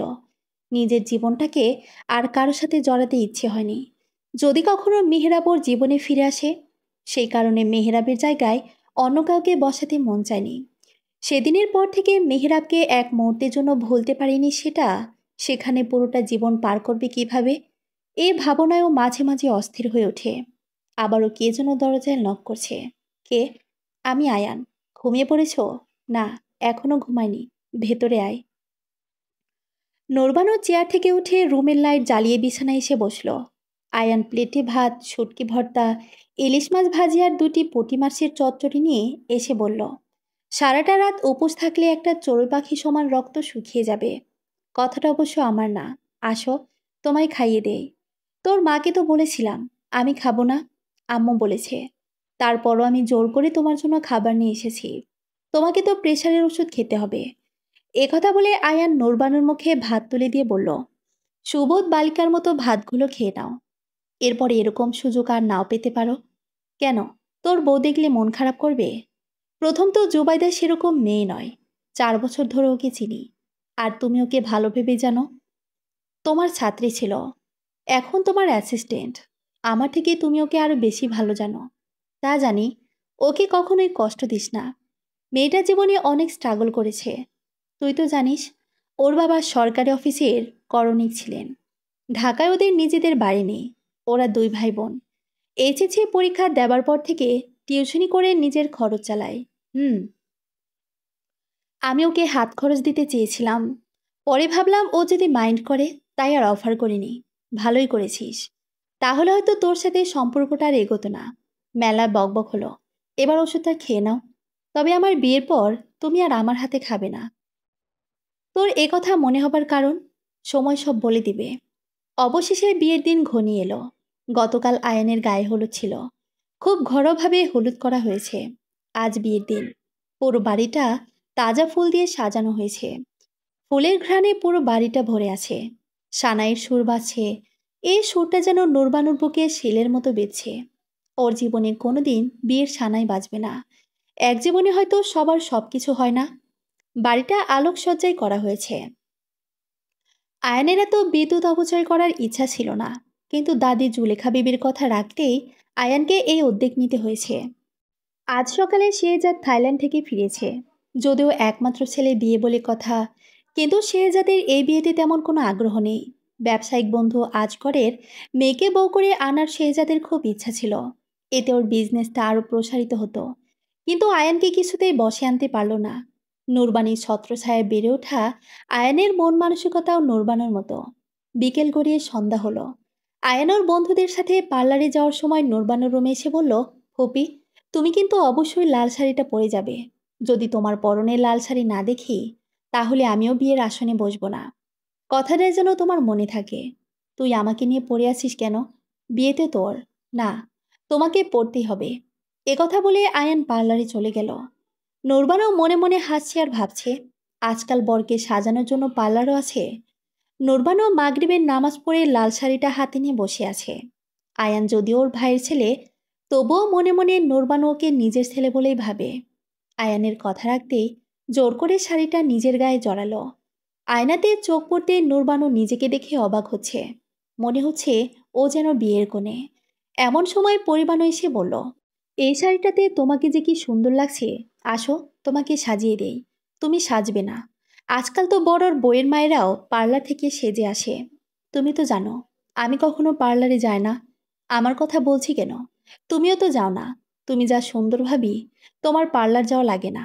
তোমার স্কিন এখনো মাখনের মতো। তুমিও কম না। বকবক না করে আসো, তোমাকে সাজিয়ে দেই। এখন তোমার কোমর ছাপানো চুল ব্রাউনিশ হওয়াতে একটা আলাদা সৌন্দর্য আছে। খোপা করব নাকি বেনি করে দেব? আমি তো হিজাব পরব। খোপা করে দাও। পরিবানও খোপা করে তাতে বেলি ফুলের মালা জড়িয়ে দিল। তারপর হিজাবটা ভালো করে পরিয়ে দিল। মুখে হালকা পাউডার লাগিয়ে গালে একটু ব্লাশন লাগিয়ে দিল। চোখ ভর্তি করে কাজল আর টকটকে লাল লিপস্টিক লাগিয়ে দিল। আয়নার দিকে তাকিয়ে বলল, ভাবি, আমাকে এমনভাবে সাজালে দেখে মনে হচ্ছে আমি যেন বিয়ের কোণে। সবসময় তো সন্ন্যাসিনীর মতোই থাকো। আজ নয় একটু সাজলে, এতে তোমার তো কোনো ক্ষতি হবে না, তাই না? অগত্যা বাড়ির সবাই রাওয়া ক্লাবের দিকে রওনা দিল। জুলেখা নূরবানুর দিকে অবাক হয়ে তাকিয়ে আছে। এই সাজে কোনোদিন নূরবানুকে ওনার দেখা হয়নি। বুকের ভেতরটা একটু মোচড় দিয়ে উঠল। মেয়েটার প্রতি ওনার এত কঠোর না হলেও পারতেন। তাহলে সারা জীবন মেয়েটাকে এমন বৈধব্যের মতো বেশি জীবন কাটাতে হতো না। ছুটির দিন থাকায় গাড়ির রাওয়া ক্লাবে তাড়াতাড়ি পৌঁছে গেল। সবাই গুটি গুটি পায়ে বরের আসনের দিকে এগিয়ে চলল। কিন্তু নূরবানু বরের পাশে আগন্তুককে দেখে চমকে উঠল। চোখে ভারী পাওয়ারের চশমা, মাথার ঘন চুলগুলো, আতপাকা পরনে লাল পাঞ্জাবি। নূরবানুর চিনতে একটু সমস্যা হয়নি। ওর পাটা যেন আর সামনের দিকে এগিয়ে যেতে পারছে না। কে যেন ফেবিকল দিয়ে আটকে দিয়েছে। নূরবানুর দু চোখ বেয়ে কাজল ধোয়া পানি গড়িয়ে পড়ছে। 30 বছর বর হলেও নূরবানুর চিনতে এতটুকু অসুবিধা হয়নি। শরীর ও চেহারায় বয়সের ছাপটা একটু বেশি পড়েছে। ওর গায়ে একটা লাল রঙের পাঞ্জাবি। মুখশ্রীটা আগের মতোই আছে, তবে প্রচণ্ড ক্লান্তির ছাপ। মেহরাবকে দেখার সাথে সাথে চৈত্রের তাপের দহনে পড়া নূরবানুর চোখ আজ বর্ষার নব ধারা জলে যেন শীতল হয়ে গেল। এতদিন এই প্রিয় মানুষটাকে দেখতে না পেয়ে চোখের কার্নিশে মেঘ জমেছিল। সেই মেঘ আজ জল হয়ে বছরের প্রথম বৃষ্টিতে ভেজার মতো শরীর সমস্ত হৃস্পন্দনকে শিহরিত করে দিল। জীবন সংসারের রঙ্গমঞ্চে বৈষম্যের চক্রবহের ফাঁদে পড়ে নূরবানু ভেবেছিল, ভালোবাসাটা মনে হয় আর কোনোদিন ওরা আঁচলে ধরা দিবে না। আজ সেই ভালোবাসার পিল সুজে নিভে যাওয়া বাতিটা যেন হঠাৎ জ্বলে উঠল। নূরবানুকে এভাবে দাঁড়িয়ে থাকতে দেখে আয়ানার মেহেরাব উঠে আসলো। নূরবানু এভাবে মেহেরাবকে দেখে ঘোরের মধ্যে হারিয়ে গিয়েছিল। কত অভিমান, কত অপমানের জল গড়িয়ে গেছে 30 বছরে। আয়ান কাছে এসে নূরবানুর হাত ধরতে ওর ঘোরটা ভেঙে গেল। মেহেরাবও পাশে এসে দাঁড়িয়েছে। বিয়েবাড়িতে নূরবানুর এমন আচরণে অতিথিদের মাঝে একটু গুঞ্জনের সৃষ্টি হয়েছে। নূরবানুর বাস্তবতার মাঝে ফিরে এলো। শেহজাদ নূরবানুর এমন আচরণে একটু বিরক্তি প্রকাশ করে ঝামট মেরে পরিবানুকে বলল, দাঁড়িয়ে আছো কেন? যাও, তোমার আদরের ননদকে বলো এটা কোনো নাটকের মঞ্চ নয় যে ওর নাটক দেখার জন্য সবাই বসে আছে। আশেপাশের মানুষ নানা কথা বলছে, ওদিকে কাজী সাহেব অপেক্ষা করছে, এক্ষুনি বিয়ে পড়াতে হবে। শেহজাদের ওপর পরিবানুর মেজাজটা বিগড়ে গেল। তাই ও পাল্টা ঝামট মেরে বলল, তোমাকে আয়নের বিয়েটা নিয়ে না ভাবলেও চলবে। বিয়ের সমস্ত আয়োজন আয়ান যখন একাই সামলে নিয়েছে, তখন বাকিটাও সামলে নিতে পারবে। আয়ান নূরবানুর হাত ধরে বরের আসনের দিকে এগিয়ে আসলো। মেহরাবও নূরবানুর পাশাপাশি হেঁটে আসলো। একটু পরে বিয়ে পড়ানো হবে। কাজে এসে বসে আছে। জোবাইদা লাল টুকটুকে বেনারসি পরে কনের আসরে বসে আছে। যদিও সবাই জানে এই অনুষ্ঠান দুই পক্ষ মিলেই হচ্ছে। আসল সত্যটা হচ্ছে এই বিয়ের পুরোটা খরচ আয়ান একাই বহন করেছে। তবে জুবাইদার পরিবার যতটুকু সামর্থ্যে কুলায় শুধু সেটুকুই কন্ট্রিবিউট করেছে। কাজে এসে বিয়ে পড়ানো শুরু করলেন। আয়ানের উকিল বাপ হলো মেহরাব। বিয়ে পড়ানোর কাজ শেষ হয়ে গেলে আয়ান মাইক হাতে উপস্থিত সুধীবৃন্দের দিকে মেহরাবকে পরিচয় করে দিতে বলল, উপস্থিত সুধীবৃন্দ, আজকে আমার এই বিয়ের অনুষ্ঠানটি যার কারণে বেশি আলো ছড়িয়ে দিয়েছে সেই মানুষটির সাথে আপনাদের পরিচয় করিয়ে দিই। উনি হচ্ছেন বাংলাদেশের গৌরব, অলসেরা বিজ্ঞানীদের একজন। পাবলিক হেলথের ওপর ডক্টরেট করে বর্তমানে আইসিডিডি আরবিতে কর্মরত। ওনার নাম মেহরাব জামান। নামটা উচ্চারিত হওয়ার সাথে সাথে আগত অতিবৃন্দের মধ্যে অনেকেই ওনাকে চিনতে পেরেছেন। বিশেষ করে যারা সোশ্যাল মিডিয়ায় বেশ অ্যাক্টিভ, তারা মুহূর্তে ওনাকে চিনতে পেরে করমর্দন শুরু করলেন। আয়ানোর শ্বশুর শাশুড়ির সাথে মেহরাবকে পরিচয় করিয়ে দিলেন। এক ফাঁকে জুলেখা বিবির কাছে গিয়ে মেহরাব ওনাকে সালাম দিয়ে জিজ্ঞাসা করলো, আন্টি কেমন আছেন? জুলেখা বিবি মেহরাবের মাথায় হাত বুলিয়ে বললেন, আলহামদুলিল্লাহ, আমি ভালো আছি। তুমি কেমন আছো? তোমার মা বাবা কেমন আছেন? আল্লাহ আমাকে যখন যে অবস্থায় রাখে আমি আলহামদুলিল্লাহ বলে শুকরিয়া আদায় করি। আমার বাবা মা সবাই ভালো আছেন। ওরা আমেরিকাতে সেটেল হয়েছে। মেহরাবকে দেখার সাথে সাথে জুলেখা বিবির চোখের তারাটা নিচে উঠল। ওনার মেয়েটা এবার হয়তো সংসারে হবে এই আশায় বুক বাঁধলেন। এরপর মেহরাব পরিবারের দিকে তাকিয়ে বলল, ভাবি কেমন আছেন? তোমার সাথে কথাই বলবো না। আমার ননদটা তোমার অপেক্ষায় পুরোটা জীবন পার করে দিল। আর তোমার একবার জানতে ইচ্ছে হলো না ও কেমন আছে? ভাবি মিথ্যা বলবো না, এক মুহূর্তের জন্য আমি ওকে ভুলতে পারিনি। তবে স্ট্যাটাস কিনতে গেলে আমার মতো পথের ভিখারির দেরি তো একটু হবেই। সবাই তো আর জমিদার হয়ে জন্মায় না। এখনো রাগ পুষে রেখেছ? রাগ পুষে রাখলে কি জীবনের শেষ সময়ে ওর কাছে ফিরে আসি? তুমি যদি রাজি থাকো তাহলে না ভাবি, আমি এই মুহূর্তে এসব ভাবছি না। আয়নের বিয়েটা আগে এনজয় করি। চলো, আমার বৌমার সাথে তোমার আলাপ করিয়ে দেই। ওকে আমি ভালোভাবে চিনি। ও কিছুদিন আইসিডিডি আরবিতে ছিল।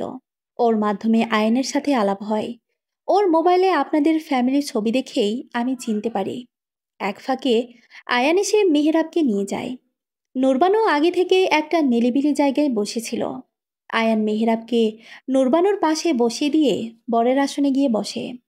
দুজনেই যেন দীর্ঘ বিরহের নীরবতা পালন করছে। মেহরাব নূরবানুর দিকে অপলক তাকিয়ে আছে। যখনও এই মেয়েটার প্রেমে পড়েছিল তখন মেয়েটি ছিল সদ্য যৌবনা। আজও পরিপক্ক রমণী। ওর জন্য নিজের জীবনটা পর্যন্ত বাজি রেখেছিল। আজ পর্যন্ত ওর জায়গায় কাউকে বসাতে পারেনি, কিংবা বসাতে ইচ্ছে হয়নি। আত্মীয় স্বজন সবাই তখন মেহরাবকে বকা বলেছিল, কারণ ও বিয়ে করছে না। অথচ নূরবানু তো বসে নেই, সে তো নিশ্চয় বিয়ে করে সংসারী হয়েছে। এমনকি ওর বাবা মায়ের ধারণা ছিল ও কোনোদিন নূরবানুকে পাবে না। কিন্তু মেহরাবের বিশ্বাস ছিল মৃত্যুর আগে হলেও নূরবানুর দেখাও ঠিক পাবে। বড় প্রেম শুধু কাছেই টানে না, দূরেও ঠেলিয়ে দেয়। কবি সাহিত্যিকরা এই কথাগুলো এমনি এমনি লেখেননি, মানুষের জীবনে ঘটেছে বলেই তো লেখা হয়েছে। নূরবানুর শরীর থেকে একটা মিষ্টি সুবাস এসে মেহরাবকে আবেশে জড়িয়ে নিচ্ছে। সেই চেনা সুবাস। ওদিকে নূরবানুর এখনো মনে আছে ও যেন স্বপ্ন দেখছে। আজ যে মানুষটা ওর সামনে দাঁড়িয়ে আছে, এই মানুষটার জন্য ও পরিবার, সমাজ, সংসার সবার সাথে লড়াই করে গেছে। আজ পর্যন্ত এক মুহূর্তের জন্য মানুষটাকেও ভুলতে পারেনি। দুজনের মনের ভিতর ঝড় বইছে।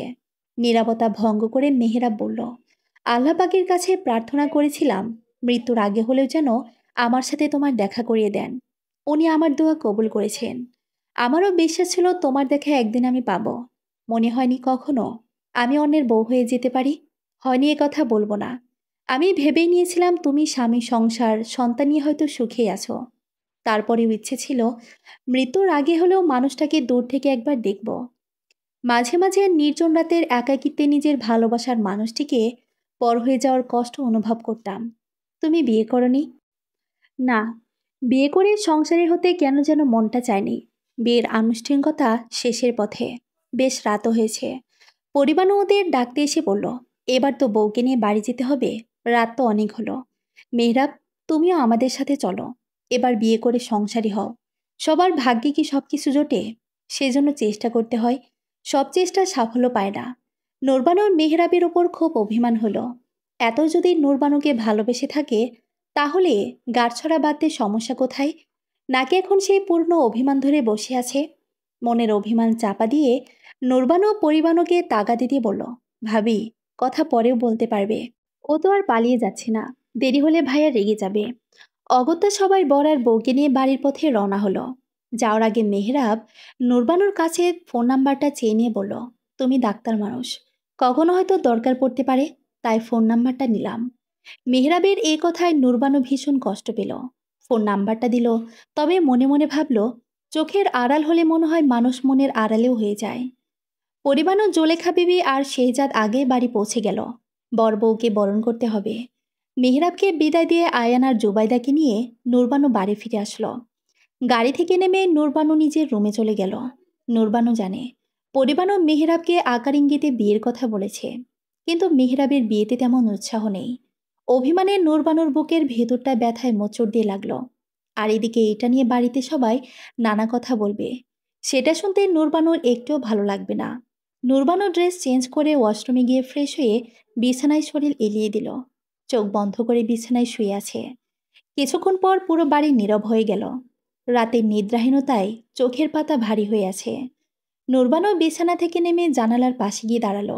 হেমন্তের ঝিরিঝিরি ঠান্ডা বাতাস এসে নূরবানুকে ছুঁয়ে দিল। বাতাসে ভেসে আসে শীতের আগমনী গান। কৃষ্ণপক্ষ চলছে। চাঁদটা একটু দেরি করে উঠেছে। একসময় দু চোখে ঘুম নেমে আসাতে নূরবানু বিছানায় এসে শুয়ে পড়ল। বেশ কিছুদিন সময় পার হয়ে যায়। এর মাঝে নূরবানুর সাথে বেশ কয়েকবার মেহরাবের দেখা হয়েছে। অনেকটা সময় ওরা একসাথে কাটিয়েছে। পুরনো স্মৃতির মাঝে দুজনে হারিয়ে গিয়েছে। ওদের একসাথে ঝুম বৃষ্টিতে ভেজা, পড়াশোনা করার আড়ালে দুজন দুজনকে লুকিয়ে দেখা, বোটানিক্যাল গার্ডেনে ঘুরে বেড়ানো, এসব কত কথা মনে করে স্মৃতির আঙিনায় হেঁটে বেরিয়েছে। পাশাপাশি দুজনের মনের গহীনে নিজেদেরকে আপন করে না পাওয়ার আফসোসও ছিল। তবে বিয়ের প্রতি মেহরাবের কোনো আগ্রহ না থাকাতে নূরবানু খুব অবাক হয়েছিল। নূরবানুর মনে হয়েছে মেহরাব যদি আরও কিছুদিন সময় নিতে চায়, তাহলেও বাধা দিবে না। এতদিন যেহেতু অপেক্ষা করতে পেরেছে, আর কিছুটা দিন সে অনায়াসে অপেক্ষা করতে পারবে। সেদিন আইসিইউতে ডিউটি করেছে। হঠাৎ ফোনটা বেজে উঠল। তাকিয়ে দেখে মেহরাব ফোন দিয়েছে। আইসিইউতে অনেক পেশেন্ট থাকার কারণে নূরবানুকে কয়েকটা দিন অনেক ব্যস্ত সময় কাটাতে হয়েছে। মেহরাবের খোঁজটা তেমন রাখা হয়নি। হ্যালো মেহরাব, কেমন আছো? মেহরাব একটু গঙ্গানির মতো করে বলল, আমার শরীরটা খুব খারাপ। তোমার হাসপাতালে আসতে চাইছি। ঠিক আছে, তাড়াতাড়ি চলে আসো। আমি কি অ্যাম্বুলেন্স পাঠাবো? না, তার দরকার হবে না। আমি এখান থেকে অ্যাম্বুলেন্স নিয়ে আসছি। মেহরাব হাসপাতালে আসার পর নূরবানু মেহরাবকে দেখে চমকে উঠল। চেহারাটা পুরো ফ্যাকাশে হয়ে আছে। ওর ফাইল দেখে বুঝলো ওর শরীরে মরণ রোগ বাসা বেঁধেছে। Blood cancer stage 4। ও ফাইল দেখে মেহরাবকে বলল, তোমার শারীরিক কন্ডিশনের যে এই অবস্থা, আমাকে একবারও জানানোর প্রয়োজন মনে করনি? বললে তো, জীবনের এই অবেলায় তোমার সাথে এত সুন্দর সময়গুলো কাটানো যেত না। জীবনের শেষ কটা দিন তোমার সাথে কাটানোর ইচ্ছে ছিল। ডাক্তার আমাকে আগে বলেছে আয়ু ফুরিয়ে আসে। নূরবানুর এই মুহূর্তে কোনো কিছু নিয়ে ভাববার অবকাশ নেই, কারণ মেহরাবকে এক্ষুনি আইসিইউতে নিতে হবে। মেহরাবের দু চোখ দিয়ে পানি গড়িয়ে পড়ছে। আইসিইউ কেবিনে নূরবানু এক মুহূর্তের জন্য ওকে ছেড়ে কোথাও যায়নি। ওর এই অবস্থা এমন এতদিন পর হারানো মানিক ফিরে পেয়ে তাকে আর নতুন করে হারিয়ে ফেলতে চাইছে না। তাই নিজের সর্ব উজাড় করে দিয়ে ওকে সুস্থ করে তুলতে নূরবানু আপ্রাণ চেষ্টা করে যাচ্ছে। কিন্তু মেহরাবের শরীর ক্রমে খারাপের দিকে যাচ্ছে। তারপরও নূরবানু কোনো মিরাক্কল ঘটার আশায় এক বুক আশা নিয়ে মেহরাবের সেবা করে যাচ্ছে। যদিও ডাক্তার হিসেবে নূরবানু জানে মেহরাব জীবনের বাতিটা আস্তে আস্তে নিভে যাচ্ছে।